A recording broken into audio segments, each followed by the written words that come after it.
오늘은 여성 선교 사역의 날입니다.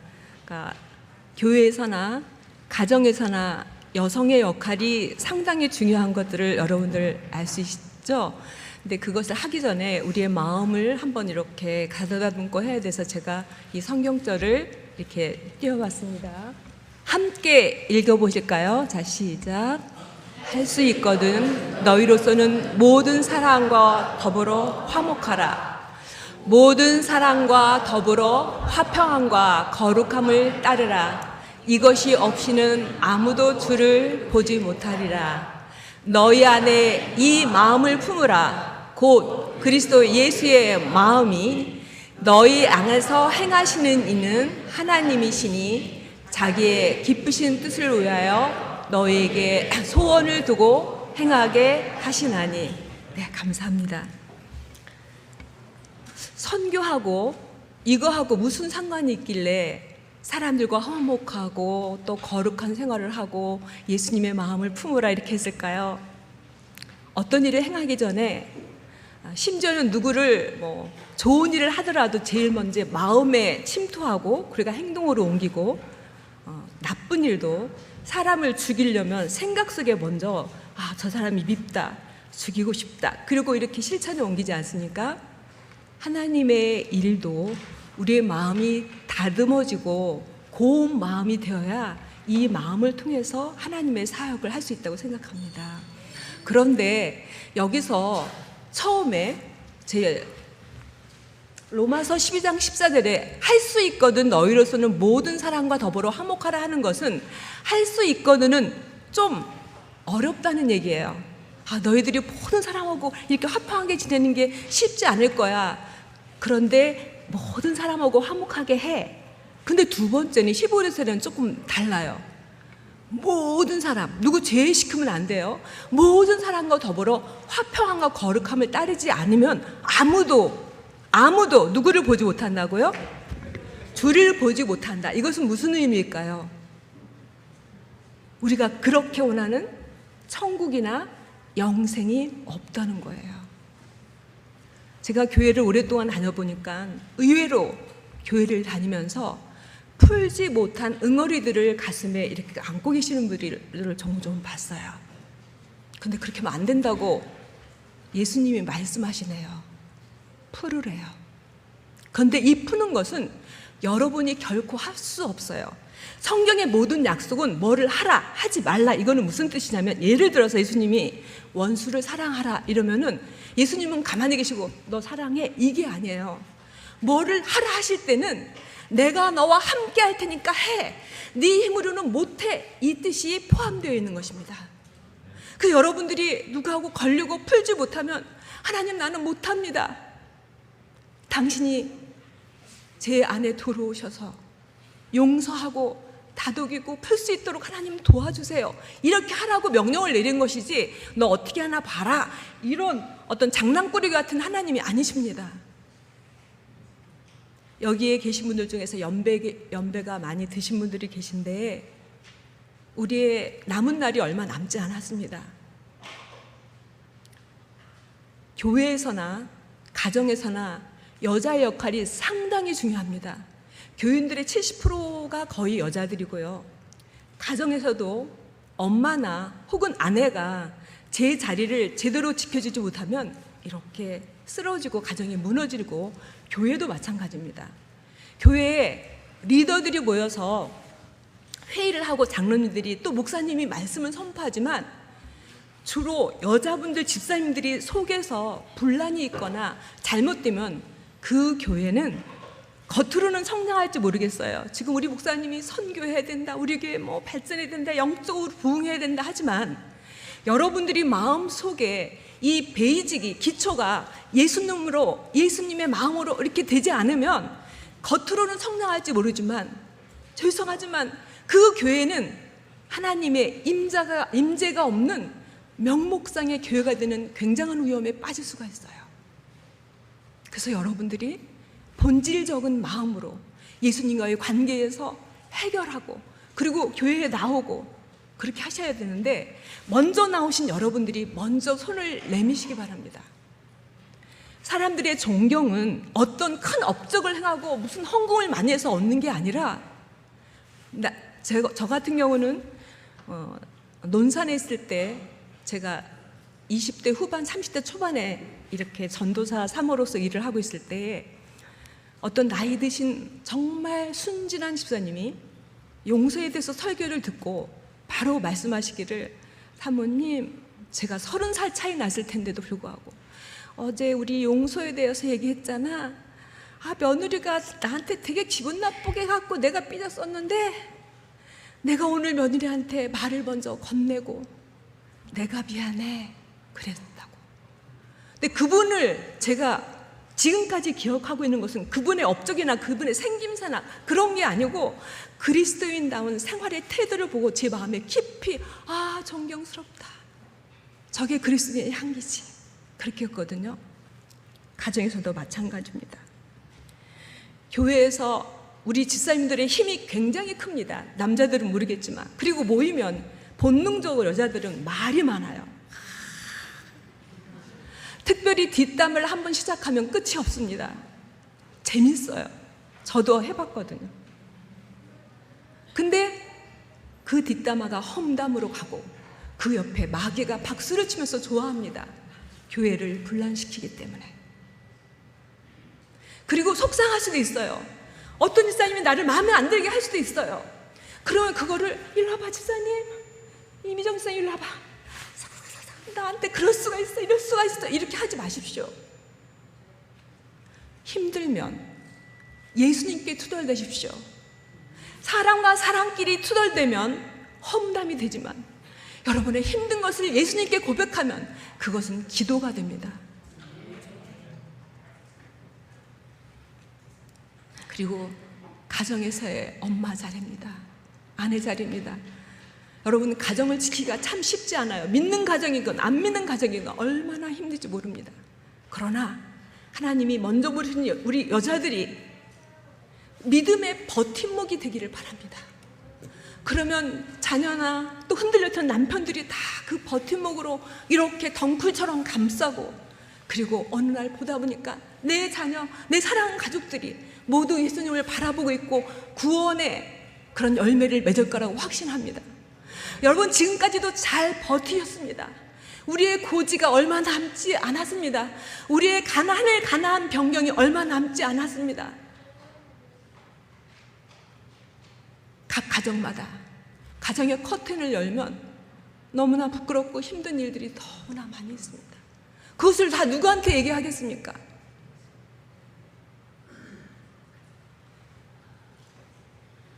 어떤 분은 없다고 하고, 나는 저 집사님처럼 다른 거는 몰라도 내 자녀들이 다 교회에 나와 열심히 신앙생활해. 이것도 자기는 맨날 기도하고 자녀들이 신앙생활하게 간절히 바라는데 하나님 믿지 않는 그 집사님한테는 또 상처가 돼요. 아무튼 여자 집사님들은 말을 조심해야 돼요. 그렇지 않습니까? 우리 자식은 괜찮아? 그것도 가봐야 알거든요. 우리는 믿음의 길을 천천히 가면서 두려움과 떨림으로, 겸손함으로 하나님께 한 발짝 한 발짝 내딛는 거지, 되었다 함이 어디 있습니까? 내 됐어, 내 자녀는 구원이 됐어, 내 가족은 구원이 됐어가 어디 있습니까? 우리는 연약한 인간입니다. 매일매일 하나님으로부터 에너지를 받고 그 에너지의 힘으로 살아가는 연약한 인간들입니다. 특별히 자녀들 때문에 힘드신 엄마들에게 말씀드립니다. 저도 지금도 간혹 자다가 벌떡 일어납니다. 왜 그런지 아십니까? 하나님의 뜻대로 살지 않은 자녀가 있기 때문입니다. 어찌할까? 그걸 누가, 특별히 남편은 또 막 나쁘다고 얘기해도 새끼 얘기는 잘 못해요. 그 왜 그런지 모르겠어요. 그저 그 가슴에 품고 있죠. 하나님, 우리 자녀를 구원해 주십시오. 하나님이 길이 아닌 다른 길로 가고 있습니다. 주님, 우리 아들을 불쌍히 여겨 주십시오. 주님, 우리 딸을 불쌍히 여겨 주시옵소서. 이렇게 간절히 기도할 때 하나님이 여러분의 음성을 들을 거라고 확신합니다. 그래서 예수님이 얘들아 내 마음을 품어. 그리스도의 예수의 마음을 품어라. 이것이 너희를 향해서 소원을 두고 행하게 하는 나의 뜻, 내 뜻이야, 내 소원이야. 나 좀 니들 마음에 품을래? 하고 예수님이 오늘도 호소하십니다. 다음 성경절 띄워주십시오. 우리 함께 잘 아시는 거지만 다시 한번 큰 소리로 읽어보겠습니다. 시작. 오라 너희는 택하신 족속이요 왕같은 제사장들이요 거룩한 나라요 그의 소유가 된 백성이니 이는 너희를 어두운 데서 불러내어 그의 기이한 빛에 들어가게 하라.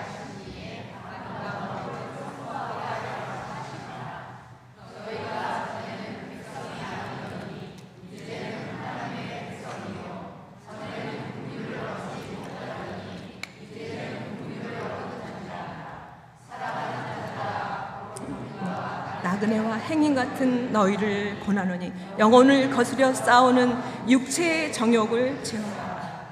너희가 이방 중에서 행실을 선하게 가져 너희를 악행한다고 비방하는 자들로 하여금 너의 선한 일을 보고 권고하신 날에 하나님께. 여러분, 베드로전서는 누가 썼을까요? 예, 베드로 선지자가 사도가 적은 글입니다. 하나님이 12제자를 선택하실 때에 그 예루살렘 성에 세련된 학벌 있는 제자를 선택하지 않으시고 이 갈릴리 촌구석에 학교도 안 다니고 매일 물고기와 잡는 베드로를 선택했습니다. 근데 그 베드로가 이렇게 엄청난 하나님 안에서 변화돼서 이렇게 엄청난 말씀을 선포하고 있습니다. 너희는 택하신 족속이요 왕같은 제사장이요 거룩한 나라요 하나님의 것이니 이는 너희를 어두운 데서 불러내서 하나님이 그 귀한 빛에 들어가신 하나님의 덕을 선포하게 하려고 너희들을 불러냈어 그러십니다. 여러분, 저는 베드로를 선택하신 그 하나님이 여러분과 저도 불렀다고 확신합니다. 여러분, 하나님이 여러분 부르셨지요? 네, 그냥 아멘으로 받고 믿으시면 됩니다. 이거는 구원 받았다는 것입니다. 근데 이 택함은 하나님이 이렇게 잘하시는 분만 택한 게 아니고 이 자리에 나오신 것은 하나님의 분명한 뜻이 있어서 하나님의 계획이 있어서 여러분을 먼저 불러내셨습니다. 저는 정말 하나님이 우리 가족 중에서 제일 먼저 저를 불러냈어요. 그거를 말씀을 드리면서 여러분에게도 희망을 가졌으면 참 좋겠습니다. 저 같은 경우는 제가 이렇게 보니까 하나님이 이렇게 잘 살게 했다가는 아주 교만이 하늘을 찌를 거를 아셨나 봐요. 제가 말씀을 보면 하나님이 제일 싫어하는 것은 교만이에요. 안으로 교만한 것도 싫어하시고 바깥으로 교만한 것도 싫어하셔요. 그러니까 하나님이 저를 환경을 아예 낮춰주셔서 저는 정말 가난한 가정에 태어났어요. 그리고 초등학교 5학년밖에 못 다닐 형편이 되었어요. 제 나이 때도 60대도 최소한 초등학교는 졸업했어요. 저희 가정에 제가 지난번에 아버지 전도한 거 하면서 엄마가 이렇게 행상을 하셨다는데 우리 집에 외할머니를 모시고 살았어요. 근데 외할머니가 앞을 못 보시고 중풍에 갑자기 걸리셨어요. 앞도 못 보시는데 풍에 걸리셨어요. 간호할 사람이 아무도 없는 거예요. 근데 그때 오빠 언니는 밖에 나가서 타지에서 생활하고 제 밑으로 남동생 둘이 있고 엄마가 이렇게 하셔야 되는데 간호할 사람이 없어요. 근데 저는 그때 누가 물어보면 꿈이 뭐냐? 꿈 없었어요. 배운 게 있어야 뭐 꿈을 얘기하죠. 그런데 그냥 제가 엄마 내가 학교 안 다니고 할머니 볼래? 그랬더니 우리 엄마도 네가 학교 다니지 말고 봐라. 이래갖고 학교를 선생님한테 얘기하는 그런 것도 몰라요. 그냥 학교를 딱 멈추고 그 할머니를 간호하기 시작했습니다. 그것에 하나님의 계획이 있었던 거예요. 그리고 저는 그 할머니 똥오줌을 받아내고 이렇게 밥을 먹이고 집에서 그 일을 했어요. 제 친구들이, 제가 덕명초등학교 광천에 제가 고향인데 아이들이 뭐 40명씩 60, 그때 60명씩 한 반인데 자연학습해갖고 학교 길을 우리 집을 통해서 가면 학생들이 막 떠드는 소리가 나면 학교가 너무 가고 싶어서 그냥 한쪽 옆에서 찔찔 울었던 생각이 납니다. 그리고 저는 미래가 어떻게 되는지 몰랐어요. 그리고 1년이 지난 다음에 할머니가 돌아가셨어요. 동네 사람과 외삼촌들이 모여서 저를 걱정했어요. 아니, 얘는 할머니 간호한다고 학교도 안 다녔는데 초등학교는 나와야 공장에 들어가지. 그래갖고 저 때문에 저랑 엄마랑 갔나? 다녔던 학교를 다녔더니 무단결석을 너무 많이 해서 얘기도 없이 그냥 해서 이 학교에서 받을 수 없다. 다른 데로 전학 가라. 그래서 제가 그 학교 중에서 삼육초등학교, 다른 광동 뭐 몇 개가 있었어요. 제가 삼육초등학교를 선택했어요. 왜 그러냐면 저는 성경학교 출신이에요. 5년 동안 매해 성경학교 갔습니다. 그때는 유년반, 소년반이 막 그때 몇백 명씩 성경학교, 베이비 붐 시대 아니니까 사람들이 너무 몇백 명씩 성경학교를 왔어요. 저는 지금도 그랬지만 키만 컸고 얼굴도 못생겼고 존재감이 없어서 그 선생님이 한 20명 가리키는데 정말 눈길도 제대로 못 받아왔어요. 근데 그게 그래도 뭐 너무 좋았어요. 성경학교 노래가 좋았고 하나님을 믿으면 좋다니까 좋았고 발표회 때 연습한다고 막 반짝반짝 하는데 그것도 너무 좋았고 그래서 열심히 다녔습니다. 특별히 저는 지금도 기억해요. 성경학교 발표회 때 제가 발표회 좀 한번 껴보려고 막 선생님 옆에서 열심히 했는데 존재감이 없는 저를, 또 가난한 아이, 키만 컸고 옷도 예쁘게 안 입고 오니까 항상 저를 뒷자리 끝에 줬어요. 그래도 좋았어요.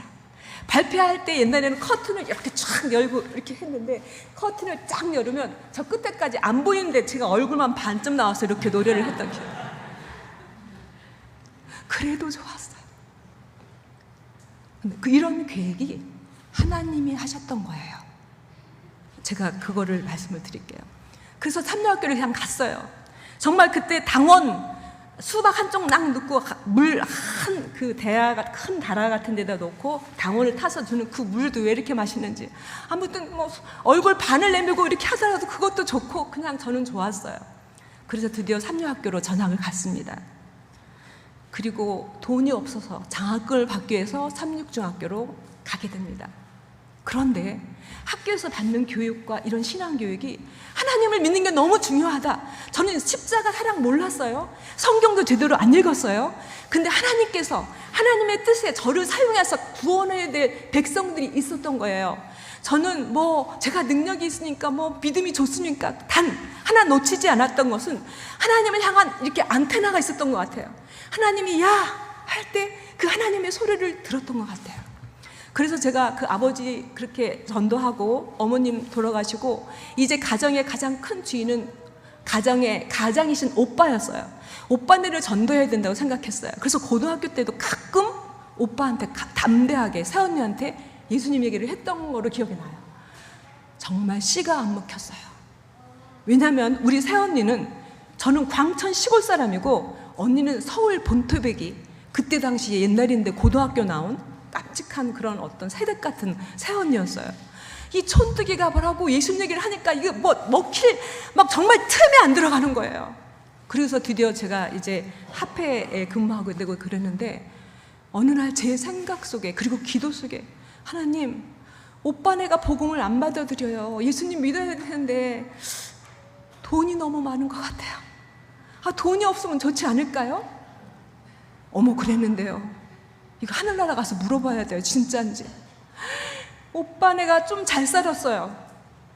망하기 시작하는데 급속도로 가세가 기울기 시작했습니다. 어머, 정말 얼만큼 가난했냐면 제가 26에 결혼했는데 오빠니까 축의금 10,000원이라도 해야 되지 않습니까? 축의금 1원도 하지 못할 정도로 완전히 망한 거예요. 저는 알았지만 무서워서 말을 못했어요.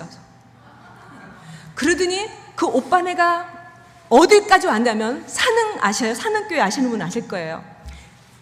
산흥교회 아주 산골에 방 한 칸에 가운데에 부엌이 있고 또 방 한 칸이 있는데 어찌어찌자 해서 오빠네 부엌, 우리 친언니네 부엌, 그 자녀들과 함께 한 7식구가 그 단칸방에서 부엌 하나에 쓰는 정말 쓰러져가는 어두움하게 살게 되었어요. 그 제가 그때 방문을 갔더니 이제 무엇을 먹고 기도를 하는데, 그때 우리 새언니가 천주교 신실한 신자였고 우리 언니는 개신교의 신자였어요.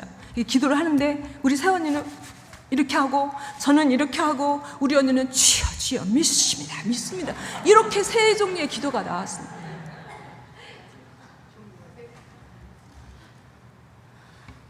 그래서 제가 하나님 이때인가요? 하고 그때 한참 담스티 목사님의 그 각시대의 대장투 다니엘서 그 전대가 한참 유행할 때였어요. 제가 각시대의 대장투 합본을 갖고 천천히 읽는데, 저는 그냥 보통 읽을 때 이렇게 줄치는데 우리 새언니한테 선물을 하고 싶었어요. 그래서 그 각시대의 대장투를 읽을 때 중요한 천주교의 안 좋은 점, 왜 천주교가 탄생, 그런 역사적인 거 나올 때마다 빨간 걸로 줄치면서 하나님, 우리 새언니가 믿어야 다 잘 믿을 텐데 이거를 읽고 깨닫게 해주세요. 정말 그 한 권을 다 읽을도록 줄을 칠 동안 계속 기도를 했어요. 하나님 움직여주세요. 우리 언니를, 우리 오빠 가족을 구원해주세요. 그리고서 제가 몰라, 이것도 다 하나님이 주신 생각이겠죠. 언니 오빠를 초청했어요. 저는 대전에 살고 오빠는 서울서 사는데 우리 집에 한번 와, 결혼했는데 오세요 하고서 오라고 하면 안 될까 봐 그냥 오라고 하면 안 되니까 돈이 없잖아요. 차비를, 왕복 차비를 이렇게 송금을 했어요. 그래서 언니들과 왔어요. 정말 구도자, 가장 귀한 분들 맞이하듯이 막 뭐 환영 막 이렇게 제 나름대로 20대가 뭘 알아요. 그래도 써놓고 맛있는 반찬을 준비해서 언니를, 오빠를 잘 대접해드렸더니 너무 행복해 하셔요.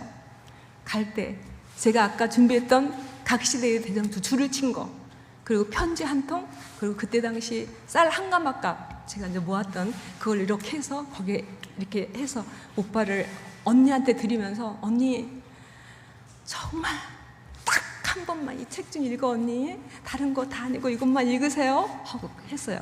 언니가 보니까 돈이 있으니까 일단 감동도 했고, 그렇죠, 없는데 돈 주니까 그 돈 쌀 한 가마값, 그리고 이거 읽으라고? 읽었을까요? 안 읽었을까요? 읽어요. 줄까지 쳐 있어요, 친절하게. 근데 그 줄을 치는데 천주교의 비리가, 그 우리 새언니 동생은 수녀가 되려고까지 준비하는 독실한 천주교 집안인데 천주교의 그 악랄한 그런 것들이 얼마나 디테일하게 나왔습니까?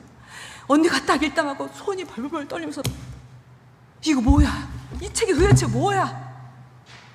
강력하신 성령의 그 음성으로 다시 피고, 언니가 잠을 자면 꿈에 성모 마리아가 딱 나타나고, 성모 마리아 반은 검은 휘장으로 쫙 둘러쓰고 성모 마리아 반은 막 빛이 나는 언니의 갈등이 꿈으로까지 나타나기 시작했습니다. 제가 할 수 있는 거는 뭘까요? 기도. 그리고 제가 늘 말씀드리지만 선교는 혼자 하는 것이 아니라 협력하는 거라고 말씀을 드렸잖아요. 산흥에 그때 박순양 전도사님이라고 굉장히 열심히 있는 전도사님이 계셨어요. 얼굴도 못 뵀지만 주소록을 찾고 우리 언니 오빠를 위해서 이렇게 기도하고 있으니 방문을 부탁합니다. 저는 기도를 열심히 응원하겠으니 이분을 방문하십시오. 이분이 막 정말 발이 닳도록 했습니다. 언니의 갈등, 오빠의 갈등, 오지 말라, 간다, 막 이런 실갱이 끝에 누가 이겼을까요? 하나님이 이기셨습니다. 하나님이 승리하셨습니다. 그 영혼들이 지금 산흥교회에 초석이 되는 그런 인물이 되기 위해서 빨리 부르셔야 되는데 할 사람이 없으니까 아직도 예수님을 모르는 저를 사용하셨던 거예요. 그리고 드디어 이제 언니 오빠가 침례를 받고 교회를 다니는데 우리 새언니가 드디어 그 고등학교 나온 옛날 그 새언니가 호떡 장사를 시작했습니다. 그런데 그 노아방주라고 그 노아센터가 지금도 있나 모르겠어요. 그 사는 호떡 장사를 시작했는데 호떡이 얼마나 잘 팔리는지 사람들이 소문이 나기 시작했습니다. 호떡집에 불났다. 그리고 이 호떡 아줌마는 교양이 있다. 예수님을 만났으니까 막 얼마나 어서 오세요, 덤도 잘 두고 이 호떡 다 하나님 건데 뭐 막 이렇게 하면서 시작하는데 호떡 장사가 얼마나 잘 되는지. 그리고 교회가 봉사할 일이, 여러분 사는교회 정말 놀라워요. 무료급식 어른들이요. 지금도 여러분 반찬 봉사 한 달에 한 번 하는 거 쉽지 않습니까? 쉽지 않잖아요. 이 사는교회는요, 저 정말 놀랐어요. 5일 동안 월화수목금 매일, 이게 2019년부터, 아니야 2009년? 아니야 20년 넘었거든요. 5일 동안 매일 70명분의 도시락을 매일 쌉니다. 이거요 정말 쉽지 않아요. 이 초석을 다질 때 처음에는 3일 했대요. 3일도 쉽지 않아요. 여러분 일주일에 한 번 식사 봉사하는 것도 쉽지 않은데, 근데 거기에 언니가 굉장히 주춧돌 역할을 했어요. 호떡 굽다 말고 가서 하고 오고, 오빠는 택시 운전을 하고, 지금은 그 망한 게 부끄럽지 않게 하나님이, 부자는 아니에요. 빚은 없어요. 그 서울 변두리에 조그만 아파트, 그냥 뭐 이렇게 하는 그 아파트 30평짜리에서 그냥 둘이서 빚 없이 하나님 잘 믿으면서 살고 있어요. 그런데 우리 오빠는 소그룹을 10년 전부터 했어요. 하모니카를 하기 때문에 하모니카 그 자격증이 있거든요. 사람들을 불러 모으는데 거기에 꼭 영혼들을 하나님께서 건지게 하셔요. 그럼 저한테 연락이 와요. 야, 이번에 주일 사는 사장님이 침례 받았어. 아, 좋으시겠어요? 따르릉. 아, 왜요? 야, 그분이 드디어 11금 냈다잉. 그 11금이 오빠한테 오는 겁니까? 이분께 드리는 건데, 그 영혼이 자라는 모습에 감사하는 모습이었어요. 그리고 우리 언니는 정말 목사님을 잘 도와서, 정말 목사님의 오른쪽 역할을 해요. 무슨 일 있으면 집사님, 오집사 이것 좀 해주세요. 아, 네 목사님, 네 목사님. 목사님들이 힘들 때 자주 쉬는 쉼터가 됐어요. 끄떡하면 어떤 목사님, 네 대접. 그리고 사람이기 때문에 목회자들도 단점이 있을 수 있잖아요. 제가 계속 연락을 해도 늘 목회자를 감싸주고 이렇게 돌보는, 그리고 또 이렇게 좀 해서 교회가 되게 하는 그런 역할을 해서 제가 너무 믿음이 잘 자라는 거예요. 너무 감사합니다. 지금도, 지난주에도 오빠 그만 좀 해. 동생 하나님 알게 해줘서 정말 고마워. 내가 하나님을 몰랐더라면, 오빠 나 이렇게 인사하더면 하나님한테 받을 게 없어. 나 그냥 잠깐 하나님이 시켜서 한 것뿐이요.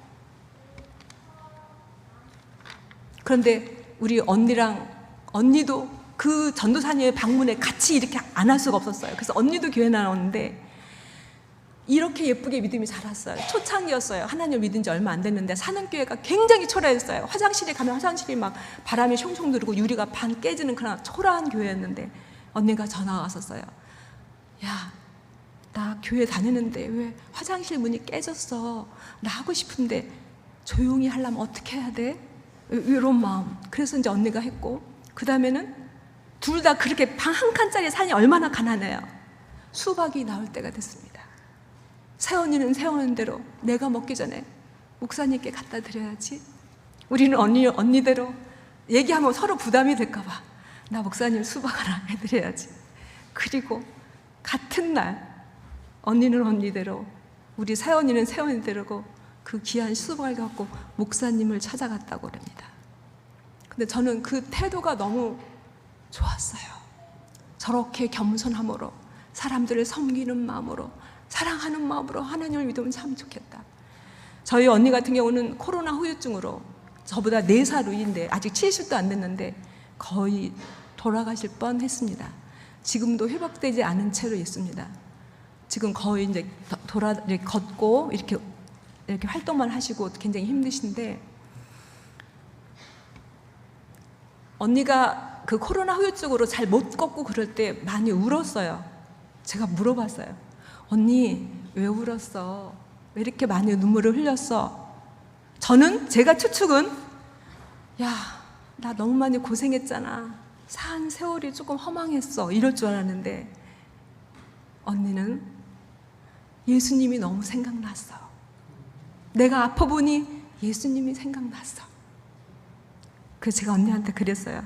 언니, 내가 먼저 갈지, 언니가 먼저 갈지 모르지만 나 언니 먼저 가도 별로 슬플 것 같지 않아. 언니 너무 많이 준비가 됐어. 언니, 내가 언니를 보고 배우네. 이렇게 신앙을 하는 언니가 되었어요.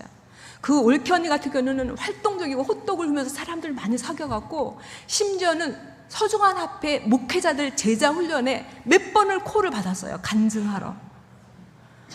근데 제가 이거를 보고서 언니 오빠를 전도했겠습니까? 제가 아직 예수님도 제대로 못 받고 성경도 제대로 못 읽는 이런 상태에서 제가 단지 한 거는 하나님의 음성에 너 한번 해봐 했을 때 그냥 한 것뿐인데 그 옆에서 하시는 하나님의 위대한 역사가 있는 거예요. 그렇다면 오늘 여러분들도 여러분을 통해서 하나님께서 하실 일이 분명히 있을 거라고 믿습니다.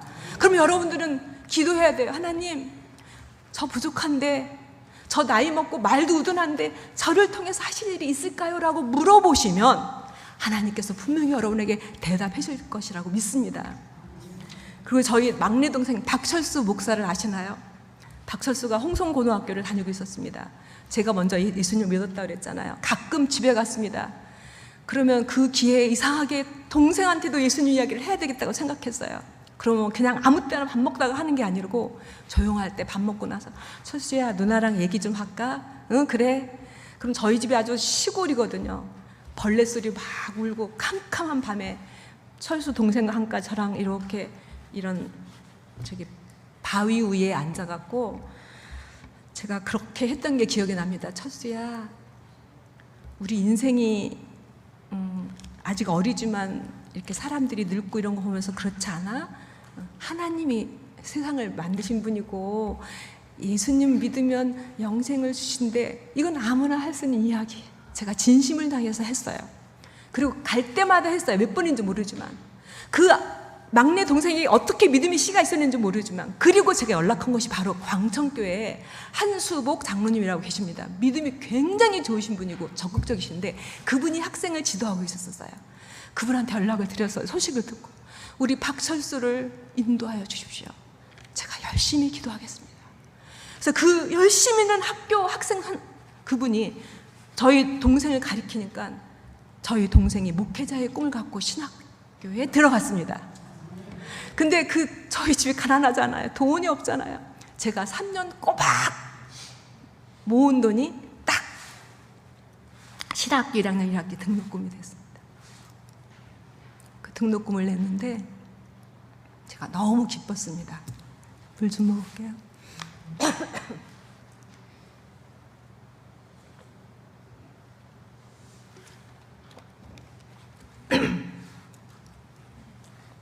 왜 그러냐면 하나님을 전하다가 하나님을 위해서 살 사람의 교육비를 댄다는 것은 그때 어린 당시에도 저는 너무 좋게 보였어요. 아, 좋은 거다. 이게 제가 모은 재산을 전부 드렸는데도 너무 행복했어요. 저는 지금도 선교를 위해서 시간을 쓰거나 선교를 위해서 돈을 쓰는 것은 거룩한 낭비라고 합니다. 거룩한 낭비, 구별된 낭비입니다. 그래서 우리 박철수 목사가 신학을 무사히 졸업했고 충청 앞에서 굉장히 열심히 사역하다가 이제 은퇴를 코앞에 두고 있습니다. 여기 우리 교회에도 초청했다고 그러대요. 옛날에 주말 봉예로. 사랑하는 성도 여러분, 제가 능력이 있어서 하나님이 부르신 것 아닙니다. 하나님이 우리를 선택하셨습니다. 그리고 여 뒤에 있는 말씀처럼 너희들은 나그네야. 너희들은 곧 이 세상을 떠날 사람이야. 내가 너희들을 어두운 장소에서 불러냈잖아. 그러니 너희들이 살 동안 내 아름다운 덕을 좀 선전해 줄래 하고 우리를 먼저 부르셨습니다. 먼저 부르셨다는 것은 우리를 구원했다는 거거든요.